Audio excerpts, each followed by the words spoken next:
What's going on, guys? Welcome back. We have a new card this week in Toxin that's going to come to really help the bounce archetype and give it a fresh new coat of paint to do something a little bit different. Is it going to be a nightmare for the rest of the archetypes? What are the best bounce cards? And me and Alex's thoughts on if you should get Toxin. We're going to break that down today, as well as the new game mode in High Voltage that just launched with the arrival of Agony. Our thoughts on the game mode, the decks that performed, and everything wrapped into one bow so that you can try to play it if you haven't already, and just hear our overall thoughts. And lastly, guys, we're going to be talking game boards, character masteries, and draft mode and more with a new roadmap hitting Marvel Snap. Is the future bright, or is it one to be concerned about? Alex and I are going to give our canon opinions on the Marvel Snap roadmap. We're going to talk about that all today, more on one episode before the 2-year anniversary of the Snapchat. And as always, I'm joined by the one and only Mr. Alex Kocha. Looks like he's coming from you live from his Nokia in 2002. You got the purple tint and all. We know that your camera, if you're listening to the podcast, you're not watching,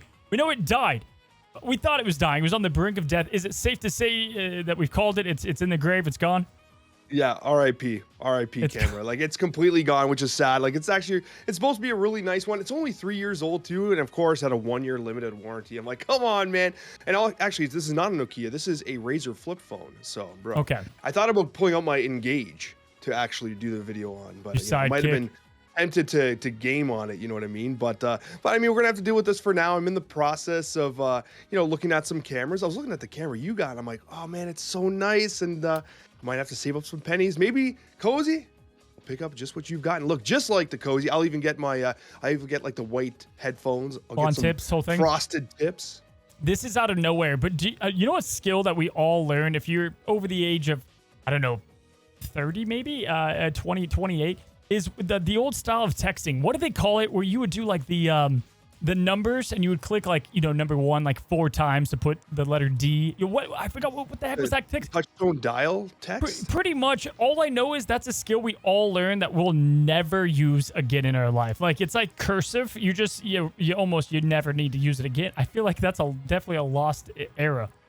That's hilarious. So I was thinking, while you were saying that, I was thinking about, first of all, I only use swipe now. I only use like swipe gestures to text message. Oh wow. Okay. Second thing, another great skill when you're like your late 30s and you have kids and stuff is knowing that you can disappear to the bathroom for extended periods of time to like dodge family responsibilities. Sometimes you're like, yo, the kids are freaking out and I don't want to deal with this anymore. I'm going to the bathroom and I'm going to be there for like 20 minutes. It went from old texting to I hide from my family obligations when in the bathroom. Yeah, it's definitely not a dad bathroom trip unless it's like 45 minutes. When Snap first came out, it was bad. I was like, just like 7 games, just like 1 rank climb. I would lose 10. Okay, not to get us too off topic, we do have to talk about Toxin today. A lot of good Snap stuff. We got the roadmap, but we're about to hit Halloween. So I wanted to ask you, because you kind of look a little purpley over there, a little Barney the dinosaur-ish. I like the look.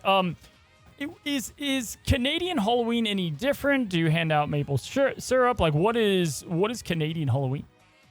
We all dress like maple leaf trees. Deciduous trees. That's so special. Yeah, it is. It's nice. I mean, we have a lot of pumpkin pie.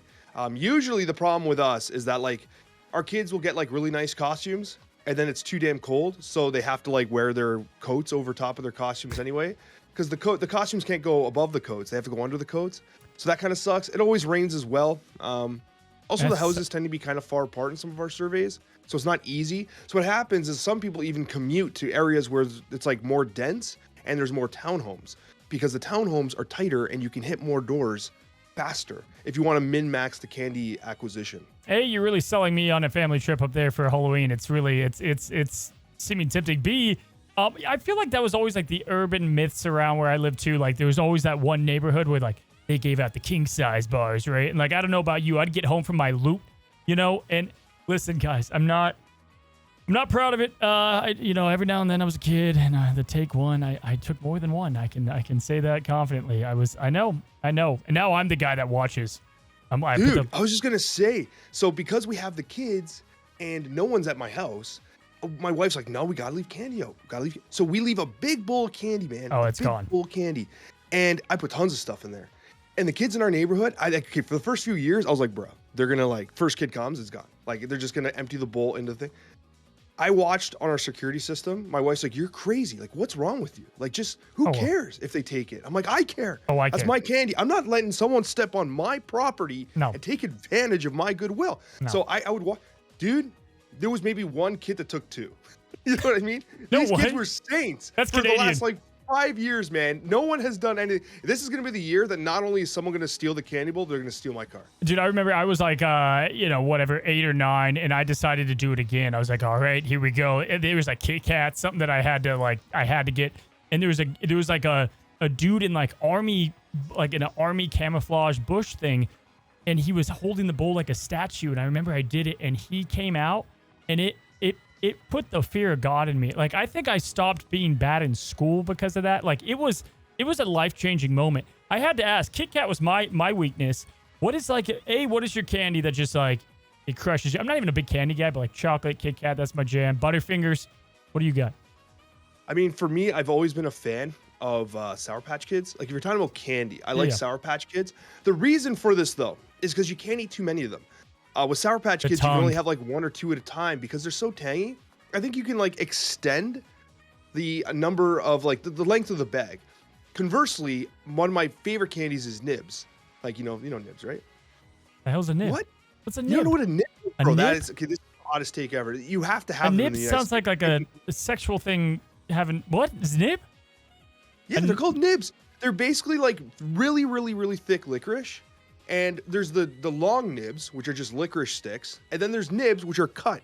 So imagine licorice that's like 3 times thicker, completely solid, cut into little pieces. And that is not tangy, but super flavorful. And you could eat an entire bag for like 1,200 calories in like 15 seconds. So you're a licorice guy. Yeah.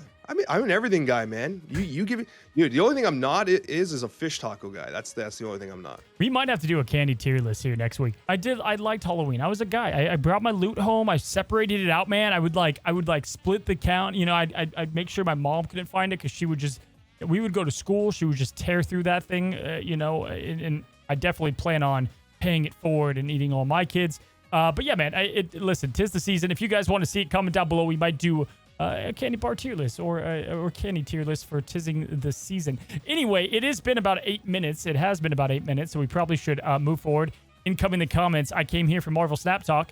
So here you go. Welcome to the timestamp if you're coming on in. Here is our Marvel Snap Talk of the week. We had a roadmap come out the day after. I swear to God, they planned that. We're going to talk about that today. High Voltage, brand new game mode, and we have Toxin coming out all in today's episode on this side. Alex, what are we talking about on your side of the Snapchat? Cozy, on my side of the Snapchat, we're going to be talking about Scorn in review, giving our thoughts, our impressions, talking about the statistics.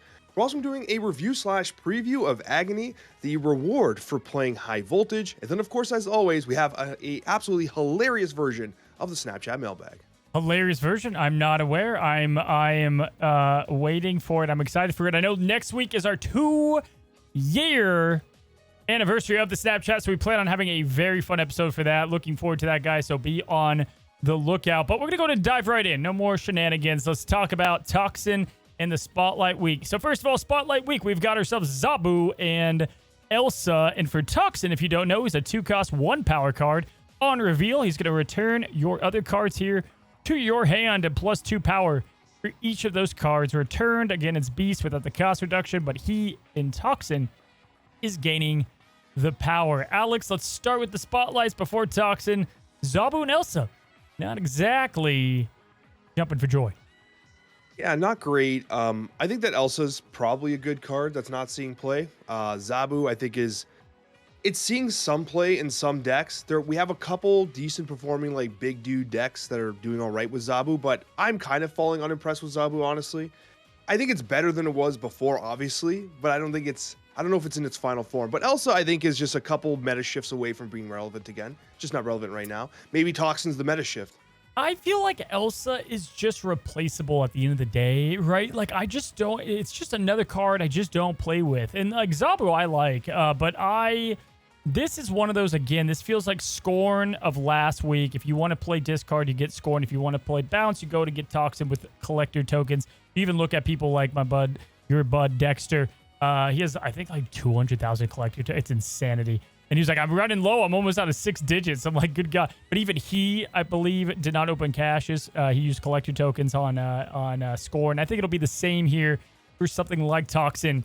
Toxin as a card, though, this is going to be something that we have to rate kind of like we did Score. And I think maybe a tad more flexible. Overall, what are we thinking about Toxin? What's your star rating, bud? I can't see it being less than a 4. Yeah, like obviously this is a premier bounce card. I can see it easily being a 5. When we talk synergies, I think there's a couple of major changes they've made over the last month or two that elevates Toxin as a whole. And I think that gives me more lean towards like this card's going to slap. Whether or not it's a 4 or 5, I mean, it's kind of irrelevant. It's going to be a card you need if you're a bounce player, I think. And I would be very shocked if it fell anywhere under 4. And the reason for this is because there are so many synergistic cards that we're going to talk about that I don't want to completely spoil off the top. I always do this. I always lift off like 9 cards. I'm like, hey, thank God for you catching it. Right? I'm actually going to restrain here. I'm going to show some restraint, Cozy. Let's talk some. Well, you got to give me your rating first. What are you talking here? I'm going to go 4.5. Boom, done. Yeah, I think that's fair. I think it'll be a tad better than what Scorn was for discard, and I liked Scorn for discard. Here's the catch. First of all, we're getting our first card that bounces like Beast does, right? Ever. So we have that since Beast has come out. But on top of that, it's also a very good valued card, and the ability alone is such a crazy one to have 2 of, right? And so with that, we already know that bounce is at a really good spot. Right now, it's already in a tremendous spot in the meta. I think last time I checked, even with thousands of games, it's like a 60%. It's killing it. It's killing it where it's at in the meta right now. And then you throw in Toxin in there, who can get to ridiculous 2-7, and that's, if you're getting the 3 on there. But even if you don't, you have the 2-5. Okay, not a, definitely a stat line that we like for a 2 cost, and what he's doing with that ability.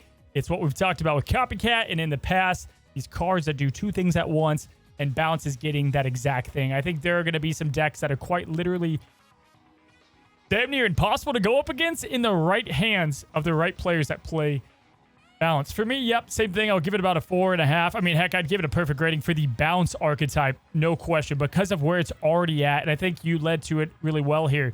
I think what we should aim this episode in the beginning here is just talking about the best bounce cards in the game, right? Like the ones that you want to bounce back, why this is going to be so good. You're going to have a 2-7 a good chunk of the time. But let's start with this. Let's start with his, it's definitely not his brother, but let's call it that. Let's start with Beast, right? Let's start with the other bounce guy.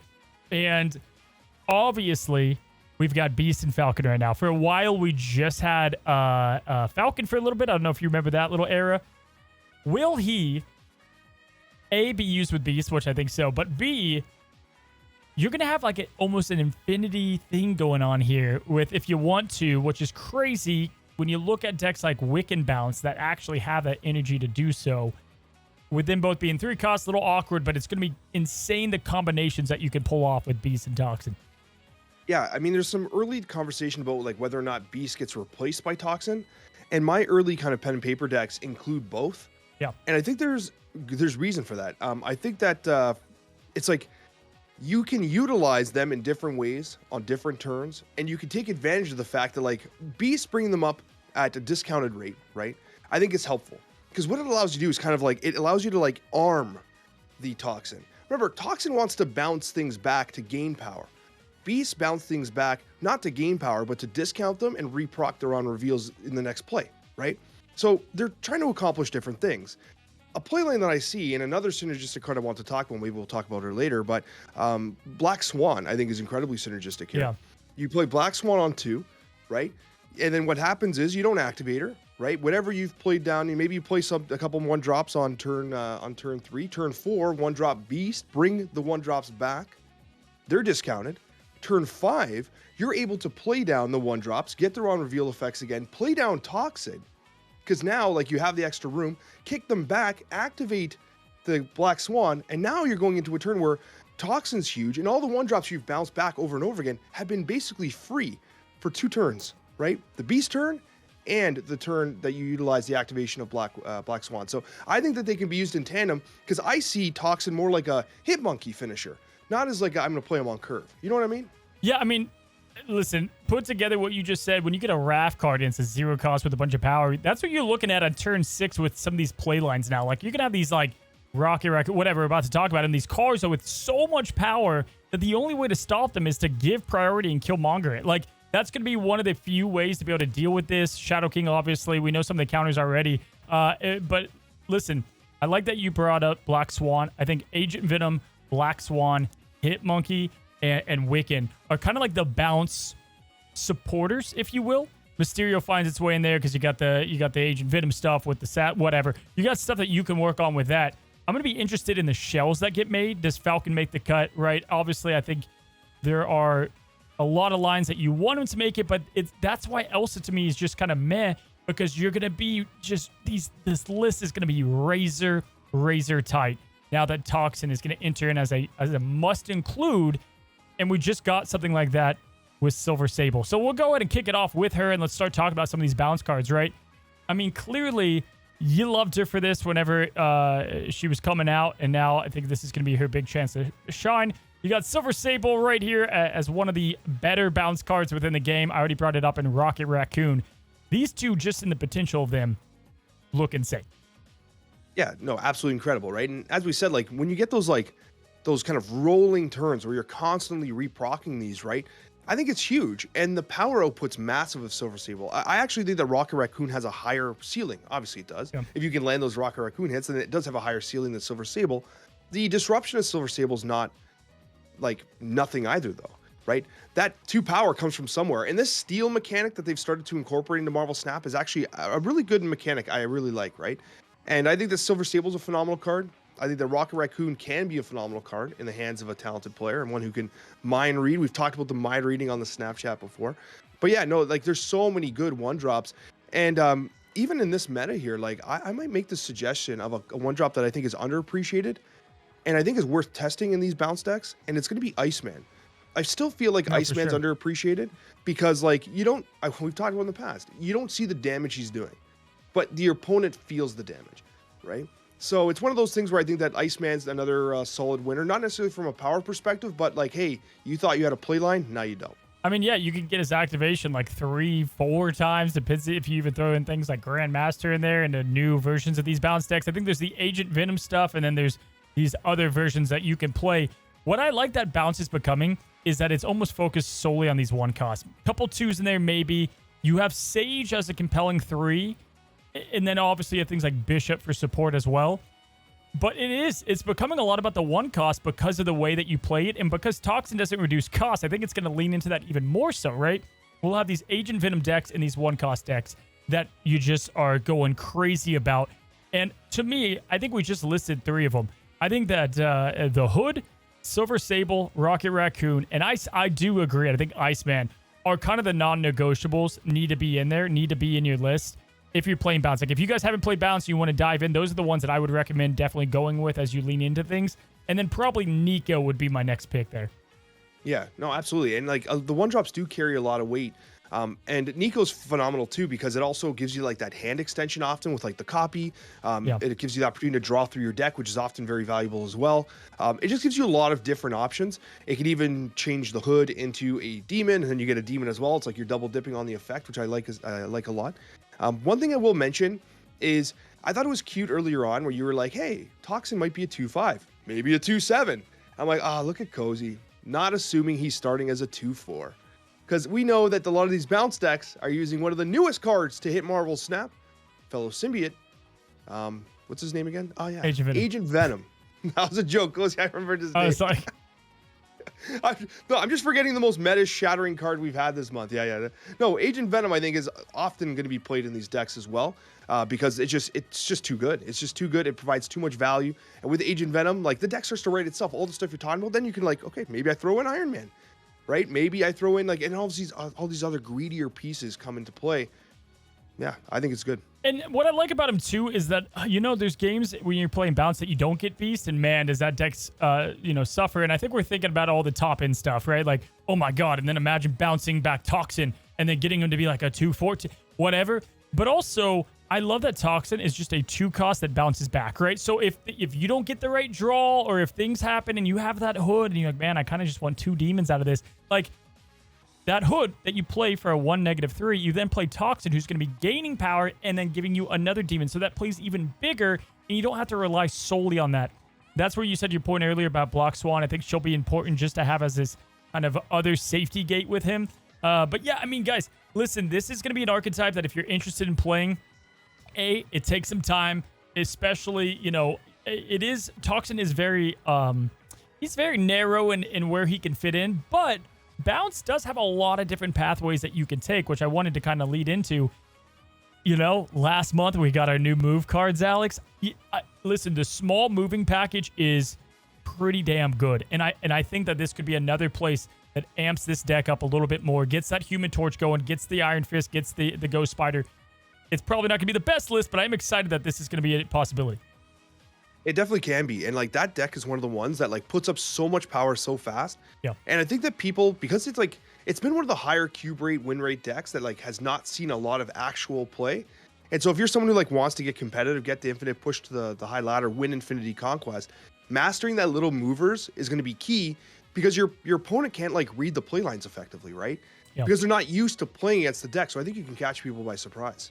Yeah, so those, like, for me at least, the move package and then having these the balance with the Agent Venom stuff, that's what's really going to shine. Don't even look at the numbers of the 2-1 Toxin, because it doesn't really matter because of how much you are going to get him to a 2-4 or him going to a 2-7.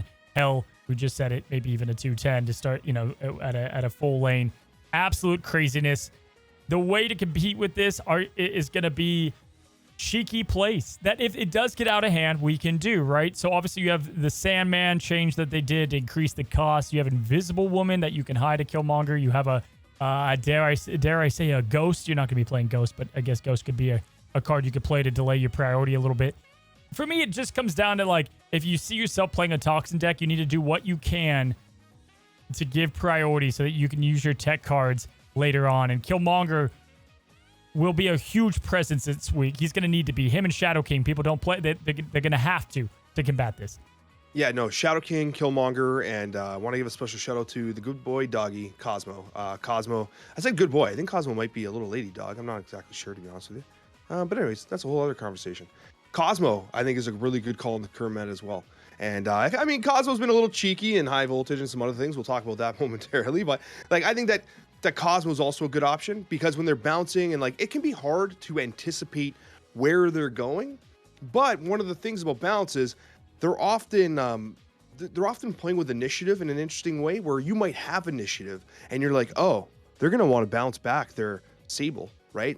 So they're going to be putting their Toxin there. I'm going to slide Cosmo on top of their Sable because they're going to play their Iceman Toxin there. And you can kind of make that read because just like the Kitty Pryde decks, they often give initiative, right? So I think Cosmo is useful in that case. Yeah, for sure. You know, what I think I'm interested in, and it's not a lot of people played it. I think it was hot for just like a quick minute, but that's going to be this kind of weird Wiccan balance. Have you tried Wiccan with bounce before? I have not been playing Wiccan in bounce. No, I've been playing Wiccan in a couple other shells, specifically with Zabu, but no, not in bounce. So very kind of similar, but you have so many of these one drops, right? And so having something, maybe Kitty Pryde text in there, to make it a little bit more safe, but you have so much of this. You have Hawkeye in these decks, Kate Bishop Hawkeye.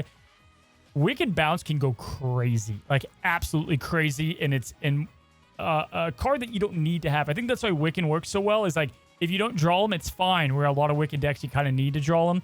4/7, you're not going to be playing him all that much, and he does count as one of your other draws if you don't get the energy boosting, but most times, you're going to have all that energy played out, and then you have so much to work with, which is something that I think Toxin and Beast might want to have together. So, listen, I'm curious. I'm excited to see what Toxin kind of evolves into.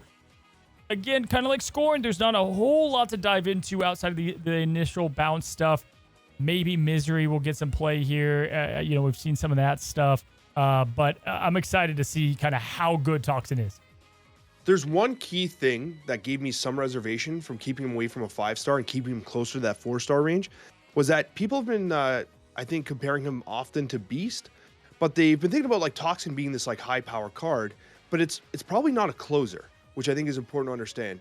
You can't really confidently play this on turn 6 because, well, it's going to come out as a 2/1 unless you want to bounce all your power back. So it doesn't occupy the spot that a Hitmonkey or Sage will.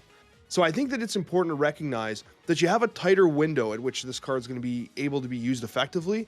And if you really want to make use of it, you're going to have to combo it with like the Black Swans or whatever, or you're going to have to commit the energy and need like the Wiccan, like you've suggested. So I don't want to make it sound like this is like a perfect card for balance. It is, but at the same time, there is a window of opportunity you got to play within in order to get the power. Yes, indeed. We're going to have to see, man. I'm excited for it, but we'll go ahead and let that transition to our next subject. We still have another new card next week. It's Crazy Anti-Venom, which I think is going to be a ton of fun. We had the vote for your variant. Which one did you go for, by the way? The armor or that's what the popular pick is armor. You went Howard, I can tell. I went Howard, yeah. I could tell you went Howard. I was mixed on it, man, because I kind of just want the Howard the Duck from Dan Hicks. I think it's like one of the best variants in the game. And I'm like, do I really want this Howard? I kind of like the Destroyer the best. And I have the Fantasy Ultimate variant for armor, so I was like, I didn't quite need that. I voted for Howard out of pure respect for Howard enjoyers, but, you know. I thought Destroyer was going to do better amongst like the casuals. Like I thought they would just see it and be like, cool art, cool card, want to go for it. But yeah, I think what was it last year was Shang-Chi and was it Ghost Rider? Were those the two in contention, or there was one other one? I thought the third one. I don't remember who it was now. I thought it was the one that won too. Is it the one that won? I think this is the one that won. I think Shang-Chi lost. Because Shang-Chi was the Rian Gonzalez. Which one was it? Derp. That's funny that it doesn't even mean that much. Like that's how much it meant to us that we don't even know what it was. Yeah, I have no idea. Anyway, we're going to go and talk about High Voltage, Alex, the newest game mode to hit Snap. 3 turns, lots of energy. I think I can say this confidently, the public opinion of High Voltage to Deadpool's Diner is so night and day on my comments, on just the views, the traffic, seeing how many people were playing it, the way that it was played out. Wasn't punishing. Much more chill experience to get Agony. Obviously, I'm giving away some of it, but man, I thought High Voltage showcased just how badly Snap needs A, something different, and B, a casual mode. Especially the first 3 days of it. Super success. Super fun. Yeah, it was a hit. And it's funny because I had this thought, right, of like, what makes High Voltage so good? Like, why is it so fun to play? And I think it's because it didn't mess with what makes Marvel Snap great, which is the core gameplay of it. You get the cards, you play the cards you like, you enjoy, right? What he also did is you remove the stakes. And a lot of people would argue that, hey, removing the stakes is a bad thing. We need stakes. What I've learned is that I don't care about stakes. Most people actually don't. People care about having fun. People care about sitting in the bathroom for 45 extra minutes while they're at work because they want to play some High Voltage, man. They care about that progress. They care about that fun. They care about a new, different type of casual experience. To the point where it's like, I bet you that anybody that was using like Training Grounds as like a casual mode is like gone. That's a ghost town. Conquest is a ghost town compared to High Voltage, in my opinion. So I think most of what you said was true in the sense of, I think it's not that people don't care about stakes, but it's also, I think there is a large amount, you know, I love stakes. This is how I base my whole chat, but more of this. Conquest brought stakes. More stakes. Deadpool's Diner literally brought steaks, the kind you eat, but also more steaks, right? So additional steaks. And it's like we've had that, done that, and we needed this casual mode, because even Training Grounds, sure, but like there was still stuff involved. And this just felt like, yeah, I want to cut loose. I want to do all the combos, all the greedy stuff that I've tried to do that just doesn't work because everyone's doing their mid-range Devil Dinosaur. I want to gambit everything and kill everything on the other side. I have 3 turns. My opponent can't escape and have a blast, right? Like, to me, I loved that there wasn't stakes because it allowed me to have both the player and myself have to watch and see what's about to happen to the chaos. Now, they could have maybe fixed the fast forward feature a little bit more. There was some stuff that took, some time to develop. But my God, it was the Wild West. The first 24 hours, Alex, of High Voltage was a blast. And if I may, I had the top-rated deck for about 24 hours. It did fade. I was proud of it. I had no idea. I actually tried to rush a video out, and I put together a greedy deck. Hey, listen, all those months of me being greedy and having combo decks that don't work on the ladder and get shamed, it worked. It worked for a little bit, at least, before Cosmo came in. It was so funny because, like, when the mode first got released, I was, like, laying in bed, and I was like, I'm going to play Cozy's deck. I just played yours. It was so fun. I did such a great job. And then I started, like, doing my own stuff as well. And then I'm like, all right, now everything's just going to be, I'm going to turn 1 Wong, turn 2 Onslaught, turn 3 Win. Pew pew pew. That's just all I want to do the whole Oh, time. yeah. Always pew pews, always. And when I got missions that were like play 5-cost cards, I'm like, fine, I'll just put all 5 costs in my deck. I don't even care. Yeah, Crystal, just all 5 costs. yeah, Right? burn Like, them. Yeah. And the missions were easy to accomplish too. Like the wins were easy to get. The missions were the refreshes made it to where it wasn't agony to get agony. Obviously, Cassandra Nova, much better card. We're going to talk about agony on your side, but definitely not, not a card that you're never going to use. And I think ultimately I'm sad. I'm a bit sad that it's only 7 days. I don't think it needs to be permanent. I think it has that special piece about it. But also it's like, man, maybe put it on rotation. Even if you don't have a new card in there, you just have a variant, throw it up on a monthly rotation. Like, why not, right? I think it was just fun that could be needed.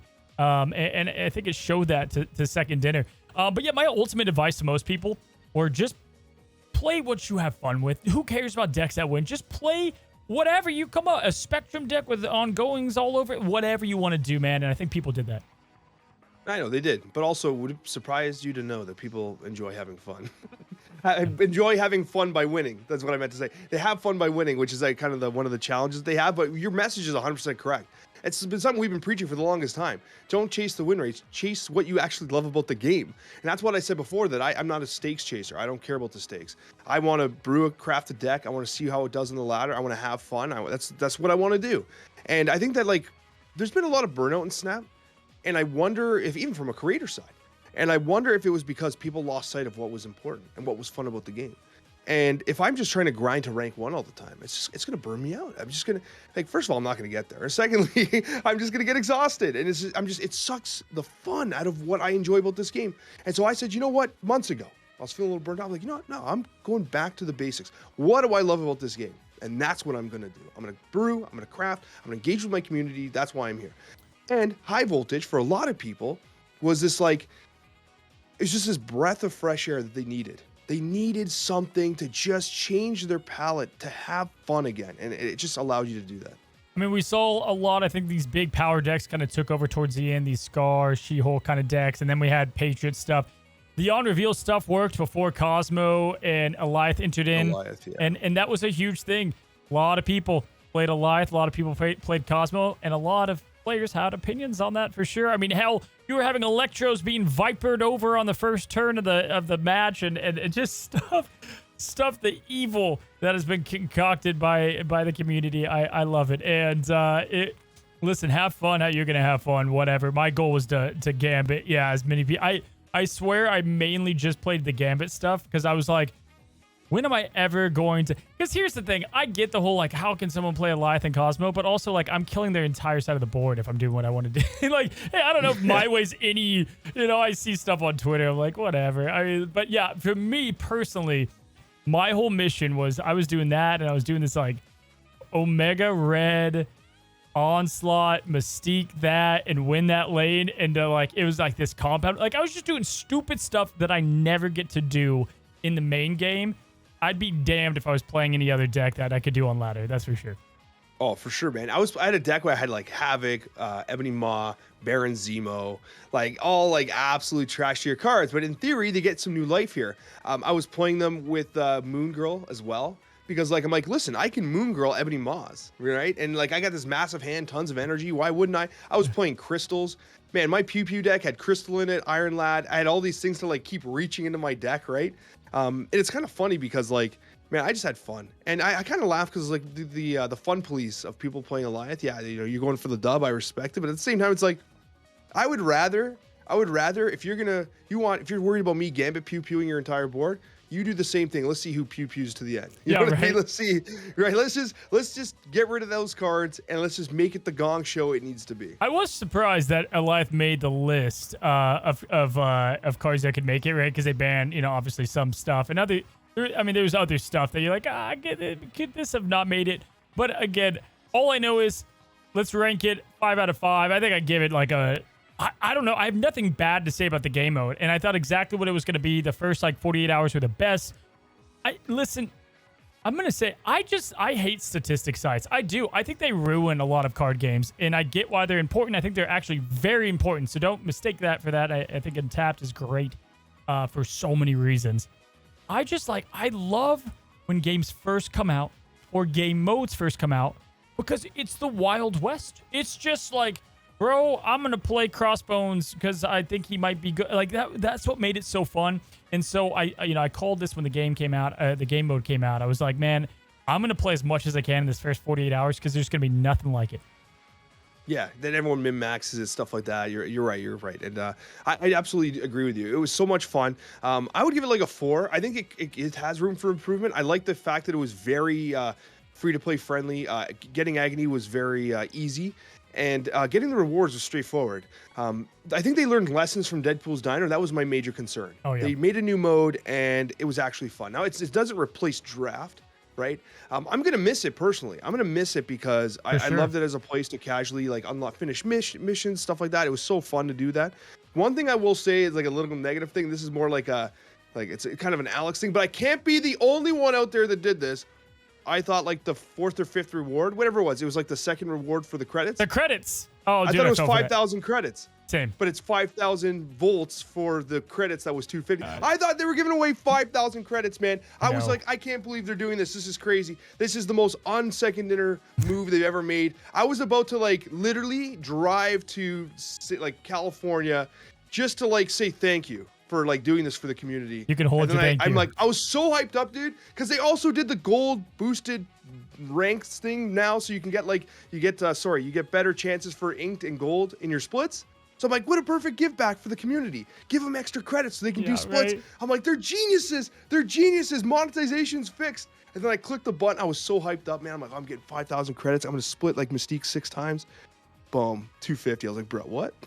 Yeah, no, dude. I realized it was my fault. It's the same with like with alliances. I was like, we did it, team. We all got. Oh, hold on. It's like it's a flash in the pan. It's like 1 frame break or something on a card that you get after weeks of rewards. And listen, I think first of all, we nailed it. By the way, I think I saw Glid on Twitter give props to the guy that came up with High Voltage and put it together. And I'm like, so there is interns. I don't know if he's an intern, but we were saying how we hope that these limited time game modes didn't have the main staff, and it kind of looks like that. And props to you, man. If you're listening, if this gets to you, you hit a damn home run. It was fun. It was balanced for the most part. Home run hit. Great job. But they plan on bringing back Deadpool's Diner 2.0, and wait for it. I don't even know what it's called. Super Pass. Super Season Pass. Premium Super Pass. What's it called? It's the new... We got to talk about the road ahead. Yeah. The roadmap was pretty cool. I'm excited to talk about it. There's some like questionable things. I'm like, yeah, you're bringing up the premium super season pass. I'm like, I'm here for that. I'm stupid and I paid extra like $10 for extra levels, which makes no sense because I end up at like level 90 every month anyway. So I don't know why I'm doing that. But yeah, I think it's worth talking about it. And there was some good stuff in there, dude. I was super hyped up. Did you see? For the record, we had no idea that this development roadmap was A, going to come out at all, or B, had any idea of the contents of it at all. And we had just done kind of like our airing of grievances, right? This is the episode before, like a day before, and talked about like kind of like what we wanted to see change, what we thought could be added. And a lot of it is addressed here, which is great. I'm actually excited.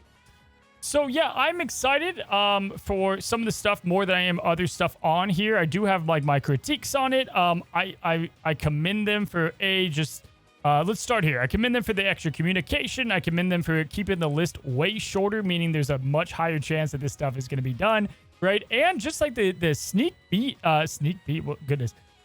peek tidbits that they put on here was awesome and a welcome change. This was definitely a step in the right direction for road ahead stuff, and so that was huge. Yeah, we had legit zero idea that this was coming. And what did it come out? The Monday, right? Like right after the Snapchat.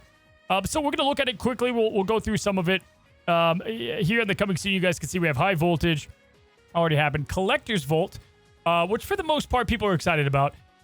Second anniversary celebration. We've been there, done that. Deadpool's Diner 2.0, which I think could be a rough one. We'll have to see. First of all, yeah, Deadpool's Diner 2.0. How do they do it? How do they do it where it doesn't feel, I don't know, like just because I don't put it this way.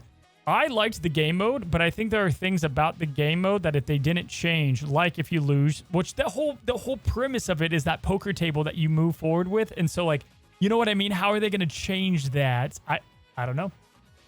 It's hard to say. There's a couple ways you can approach it. You could have like the Who Wants to Be a Millionaire thing where like you can't lose Yeah, certain yeah. amount of bubs every time. Yeah. But they did also make it in the original Deadpool's Diner where your actual progress towards Cassandra Nova never went negative. So if like you had 1,000,000 bubs and you lost, it's not like you lost progress. It was your total accumulated bubs that actually allowed you to unlock the card. So that was an intelligent look there. All they have to do is just take a look at what everyone was happy about with High Voltage. Take all that feedback and be like, okay, take what worked in High Voltage, apply that to the Deadpool's Diner 2.0. Like the actual gameplay of Deadpool's Diner was fun enough. It was the progression, it was the monetization hooks, the early, oh, LOL, you ran out of bubs because you lost your first game because you snapped or whatever, right? It had like small pain points. It had some big pain points too. Learn those lessons, and I think you're good.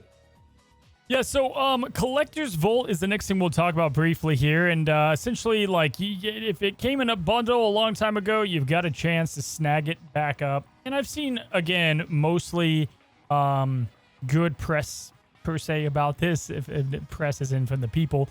Thoughts on the Collector's Vault? This is tricky for me. I'm of two thoughts here, and like I'm not really sure how to express this, but like I'm kind of dumbfounded with this. Because first of all, I don't want to sound like the person that wants to like gate people away from getting stuff they want.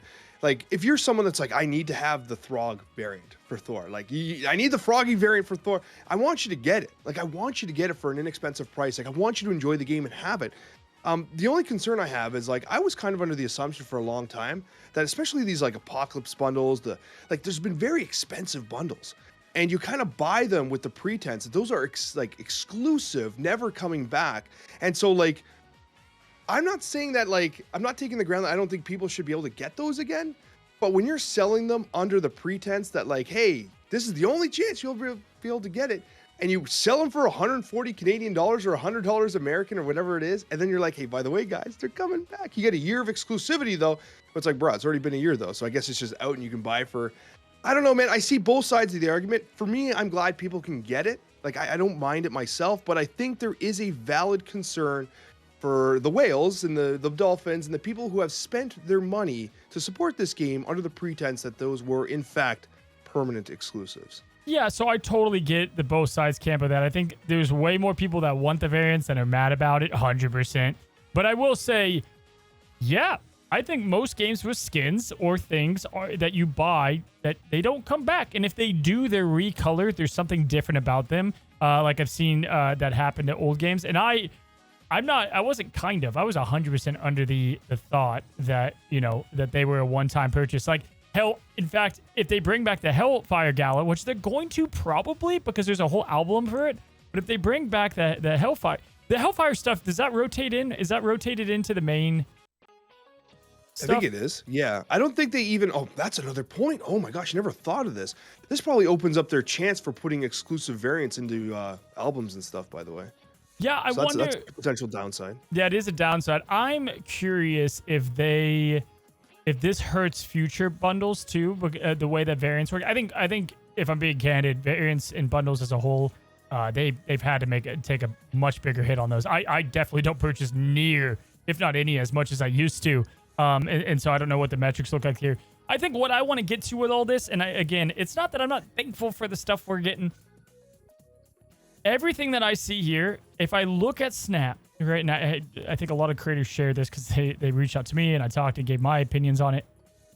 When I look at Snap, I'm not like, what we need more of is card variant stuff. Right? And not that it's not going to be cool to have spider webs and bananas on the back of that's all cool. But when you look at all this, it's just like more collection track stuff. A lot of it is. And I can't echo enough. I almost feels, again, and if you're listening, and I know you guys did last time, it almost feels like it's like they have to make the perfect product to do a game mode or they're not going to release it. And I just like where we're at in the process of Snap, like this is all really great. But it also just is a lot more. It's way more on the collection track side stuff than new content that I was kind of hoping for personally. Yeah, that's my. Yeah, I mean, I don't know how else to say that any nicer. Heck, I'm not even trying to be nice, but that's just my thought. Right? Like this is cool. I'm glad for it, but I also am like, okay, character masteries, which we're about to get to. Heck yeah, really cool. I think it's awesome, but also it's also more just getting stuff for your you know what I mean? Does that make sense? Yeah, it does. I completely agree with what you're saying. And like, it's like they're adding more fluff and not enough substance. And high voltage was like a flash of substance, and now it's fleeting. It's gone. It's gonna be gone, right? And we're like, we want that back. We need the draft mode, and we'll talk about that momentarily. Now, for me, I'm glad that character mastery's back. Like, Absolutely, I it's a love great. it, Yeah, man. this is a good. Yeah. I'm all in on this, man. Like, I was so sad. And you know what? In their defense, they sounded sad that they couldn't make character mastery work. They Like did, they yeah. sound like they actually tried and something, and people were like, these guys were doing this, and like people got on like the conspiracy bandwagons, and I was like, I don't actually think so. Like, I think they actually hit some tech hiccup. But here we are. Apparently they figured it out. Yeah, this, like, I don't know what's up here, but God, I hope it's like a golden Galactus card. If they can do that, I've been wanting that from the beginning. I used to say this on the first Snapchat. The Smite, when in Smite, if you play with a character enough, you would get a golden hero or whatever. God, I hope we get that. I really do. And I think this is about playing the card rather than just like more and more like variants and whatnot. All I know is this hopefully is just going to be a really well-balanced, like this is all I need moving forward for customization. I think this is great. Lean into this heavy. Let's go this route. Awesome. And then let's kind of, it looks like from reading this, let's shift gears to more playable stuff. I will say high voltage mode though. They said that they're going to go even more into limited time mode stuff. It's earned my trust back for those. Like I thought it was a good enough event where I'm like, hey, done. Cool. Let's do it. Let's make it happen. Because you guys knocked it out of the park here. Let's do it again. Let's make it happen again. That's my hope there. But character masteries, home run hit, Alex. I'm pumped. Yeah, no, I'm super excited for it as well. And I do hope that it also includes just like playing games, not just like, oh, how many variants did you collect? But they do have like the character albums. So they should lean into that. And the mastery should be about like unlocking challenges, get Deadpool to 50 power or stuff like that. And you unlock like, you should have like character quests. I don't know, man. I'm not a game dev. I'm just saying make it better than just collecting stuff. I mean, this says, are you an Electro extraordinaire? This looks like it's straight out of ChatGPT. All of your Electro variants and splits count for XP towards progressing in the character mastery. That's what effing worries me, man. I don't like this to me. I'm not excited. Like, this is what I'm trying to say. I want to just play Electro. If I play a shiz load of, I'm trying to keep it censor free. If I play a lot of the Electro, that's what I want to climb with. I don't give a crap how much money I've spent to get Electro variants, right? And that's my whole point around it. I've never seen you self-censor yourself like six times in a matter of 3 sentences. Like, so bad. Just tell us how you really feel, Cozy, damn it. But I totally do agree, man. One thing I will say, you kind of touched on it with like the Smite thing about how like, you know, collecting stuff and building the ultimate thing. Here's a fun fact about like Dota in terms of like exclusive variants and skins and stuff. The way that Dota handles it is that you have a marketplace. So if you have an exclusive like Epoch variant from the original time of the game, you can sell it. And if someone wants it, they can buy it from the player. Yeah, that's like what Dota does. You have a skin that you want to be able to get away, well, you can sell it. You know what I mean? So they're marketable. We didn't quite get there. No, nor do I think we would ever. But the rewards from character masteries, the rewards from this look sick. It is these emotes, which again, if it's about how many Cosmo variants I have, it's like it just feels like another album thing. But if I played 1,000 games with Cosmo, and that is like one of the track marks that you need to get past. If I see a Cosmo, I'm like, man, this guy's a Cosmo believer. Like, I want to have the Agent Coulson. Probably the most lame emoji you could have. But, like, I want to have the Agent Coulson one, and people know I can back up my claim that I love to play Agent Coulson. So that's my thought there. I think all of this looks good. The customizable banana split. Man, this is, like, my dream for the game. But please, second dinner, I beg you to not lock this under variants and only variants. We have that. We have albums. Yeah, and I have tons of albums uncomplete, like tons. I barely do albums. Like you, I don't buy a lot of the variants anymore. I just don't. I've been hoarding gold because I don't know why I've been doing it, man. I don't know why. It's just like I just hope for more meaningful types of progression that actually make the game fun. But at the same time, let's make these systems fun, good, enjoyable, and like a concrete pillar of what the gameplay experience is. Because sometimes you install like a mobile game, and like there's like 9 currencies. And there's like 12 different like modes, not even modes, but like, oh, you got to open, you know, Venom's nuts over here. And you got to open, I love that part in your video, by the way. And then there's like, oh, you got to open this thing and this thing. And you got to open this thing. And there's like all these, you're like, what is even happening? Uninstall. Dude, yeah, like 2010 mobile gaming, that was like the definition of it even more so. Like you'd have like Conquest, it was actually a Galactic Conquest or something, whatever. I was playing a Star Wars, dude, there was like 9 tokens in there, and it was just to continue to almost gatekeep in a sense, but it's a lot, man. It's intimidating. It's a lot to go into. We already have, tons of cards that people have to digest. All right, we're going to wrap it up with what is in kind of concept. They do address draft mode, and thank God they did. People would have been so mad if this was not talked about, and it is very cool to see that they're passionate about this draft mode and that they want to make it right. Again, this does highlight it. Like, for me, okay, I wanted to address this. I think I talked to Dexter about this. It says it's a tough nut to crack because Snap wasn't originally designed. It says, for instance, if you're drafting a discard deck, it's like a weaker normal of a discard deck. Okay, I think it was Regis or Dex. I don't remember who, but I was like, yeah, this is draft mode. Like, you're not supposed to have a perfect discard deck, right? Like, it's supposed to give birth to things like Agent 13. If you see Lady Sif, you got to be like, do I get it? Maybe there's a Ghost Rider down the line. Like, that's draft mode, right? And so I feel like draft mode doesn't need to be figured out all that much in terms of the concept. Does that make sense? Like, this line, all this about discards, I was like, yeah, I might have a Sword Master with no other discard stuff because he's a 3/7. You know what I mean? I don't know. Yeah, I totally get what you're saying. Basically, they're saying, hey, guys, we're concerned because draft mode, it's not going to be constructed. There might not be synergy in your deck. Yeah, exactly. Yeah. But, like, I mean, there's ways they should maybe test, like, I'm sure they're going to do this, but they can test where you, like, draft packages, right? You draft the Darkhawk package. Okay. And maybe you start with, like, a package, and then you draft cards in and out of that package. You know what I mean? There's so many ways you can do it. Or, like you said, legit just draft. Run the Swordmaster for the stats and deal with the consequences. You know what I mean?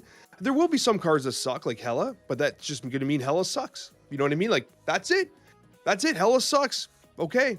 But she's fine in ladder. She's great. She's great in ladder, though. And then we don't have cards that, are good at ladder that can be good. That's exactly what High Voltage did. It might seem like I'm a Debbie Downer. I think all this is fine. I just listen, they, respectfully, they're not asking us any of this behind the scenes, so I have to, say it somewhere. This is my thoughts on the roadmap. But what I can do, what I can be excited about, my God, what I can be excited about. I can't believe it. Custom game boards. Now it doesn't look like super interactive, kind of like, the whatever, like we talked about. I don't care. This is something I have zero complaints for. None. This is the thing I saw that I was like, sold. Awesome. I think I skipped it in here. There's some type of super premium pass coming to the game. I don't even know where it was. Those might be tucked into there. I don't know. But what I do know, Alex, is this is awesome. If this is a seasonal thing, thank God. High voltage mode. You know how cool high voltage mode would be if we got like an electric, whatever as a background, right? Yeah, dude. Wasn't it like the thing I brought up last week as my ugly? Yeah. That they hadn't done an update to the board yet. Like, what are we doing here? Yep. If Deadpool's Diner 2.0 does not take place on a white tablecloth, you know what I mean? No, I know. Board, I don't know what I'm going to do. I don't know what I'm going to do. It should be one of the unlockables. And the music slaps so much that it's like, damn, they just can do so much. They can really marry this all together. Now, lastly, guys, Misery going to 4-8. We kind of called that happening. I don't think it's going to do too much to change the card. And then we had a Nothing Burger in the patch. I'm just now scrolling down. But what I will say is we have our schedule. You can't even see it on screen, but we do have our schedule coming out. 24th is the next OTA.